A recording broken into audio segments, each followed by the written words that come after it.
عورت کا سفر بغیر محرم کے شرعی رائے اور آج کی حقیقت۔ ایک بیٹی ہو، بہن ہو یا ماں، جب وہ سفر پر نکلتی ہے تو سوال اٹھتا ہے، کیا عورت اکیلی سفر کر سکتی ہے؟ کیا آج کے دور میں جب ہر جگہ سیفٹی کے انتظامات ہیں، شرعی حکم بدلا ہے کیا؟ کیا عمرہ، تعلیم یا ضرورت کے سفر کے لیے محرم کا ساتھ ہونا شرط ہے؟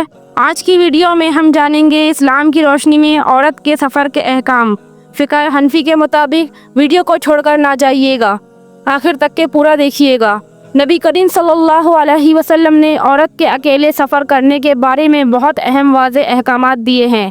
صحیح بخاری کی حدیث میں ہے، کوئی عورت 3 دن کا سفر نہ کرے مگر اس کے ساتھ کوئی محرم ہو۔ بخاری حدیث نمبر 1088۔ ایک اور روایت میں فرمایا، اللہ اور اس کے رسول پر ایمان رکھنے والی عورت محرم کے بغیر 1 دن اور رات کا سفر نہ کرے۔ بخاری کی حدیث 1039، مسلم کی حدیث 1339۔ اس سے فقہاء اکرام نے یہ اصول اخذ کیا، فقہ حنفی کے مطابق اگر عورت تقریباً 77 کلومیٹر یا اس سے زیادہ کا سفر کر رہی ہے اور 15 دن سے کم وہاں قیام ہے یعنی رکنا ہے تو یہ سفر شرعی ہے اور اس سفر کے لیے محرم کا ساتھ ہونا ضروری ہے۔ محرم کون ہوتا ہے؟ اگر آپ کو پتہ نہ ہو تو جان لیجئے کہ محرم کون کون لوگ ہوتے ہیں۔ محرم وہ مرد ہوتا ہے جس سے نکاح ہمیشہ کے لیے حرام ہو، یعنی آپ ان سے زندگی میں کبھی بھی نکاح نہیں کر سکتے، جیسے والد سے نکاح نہیں ہوتا، بھائی، چچا، ماموں، بیٹا، بھانجا، نواسا وغیرہ۔ شوہر تو محرم ہے ہی، لیکن دوست، ڈرائیور یا استاد محرم نہیں ہوتے۔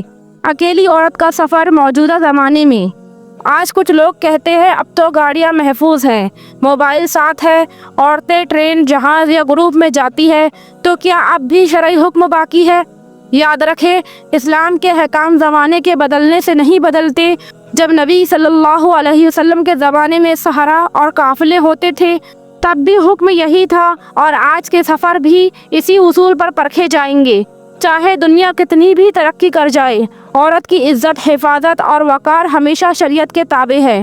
اگر محرم نہ ہو تو کیا کرے؟ اگر عورت کے ساتھ کوئی محرم نہ ہو اور وہ عمرہ، حج، تعلیم یا کسی اور شرعی ضرورت کے لیے جانا چاہتی ہو تو علماء اکرام فرماتے ہیں، اگر واقعی مجبوری ہے اور محرم مہیا نہیں ہو سکتا، یعنی محرم کا انتظام نہیں ہو سکتا، اور سفر مکمل محفوظ ہو، عورت باحیا، دیندار ہو، گروپ یا جماعت کے ساتھ ہو اور فتنے کا خوف نہ ہو، تو بعض علماء نے گنجائش دی ہے، لیکن یہ گنجائش اصل حکم کا بدل نہیں، یعنی اصل حکم ہے محرم کے ساتھ سفر کرنا۔ گنجائش ہے خاص حالات میں، اگر شرائط پوری ہو تو۔ عورت کی عزت اور حفاظت، اسلام نے عورت کو نہ کمزور سمجھا ہے نہ قید کیا ہے، بلکہ اس کی عزت کی حفاظت کو اس کا حق قرار دیا ہے، اور اس کے سفر میں محرم کو شرط بنا کر دنیا اور آخرت میں اس کی حفاظت کی گارنٹی دی ہے۔ یہ حکم اس کے لیے رکاوٹ نہیں بلکہ رحمت ہے۔